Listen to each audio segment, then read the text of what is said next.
Niko tayari kutumia haki yangu ya msingi na ya kikatiba kuchagua kiongozi ninayemtaka.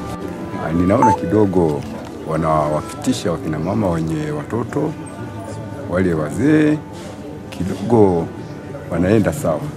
Hali ya amani ni tulivu, hakuna mgogoro wowote unaoonekana kwamba unaweza ukajitokeza, na hatupendi ujitokeze.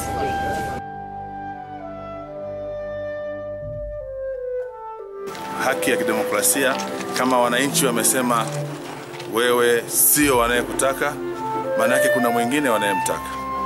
Na kama hali itaendelea hivi, hapa kutakuwa na hujuma, utakubali matokeo. Kwamba endapo nitapata ridhaa hii, nihakikishe kwamba nashirikiana na wananchi wa jimbo la Geita mjini katika kutatua changamoto mbalimbali za maendeleo ambazo zimekosa ufumbuzi kwa muda mrefu sana.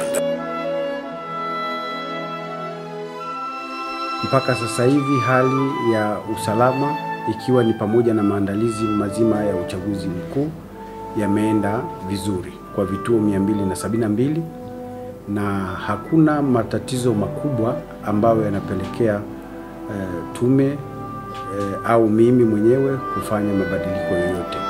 Vituo vimefunguliwa saa 1 kamili kama ilivyopangwa, na tunategemea kwamba tutafunga vituo vya kupigia kura itakapofikia saa 10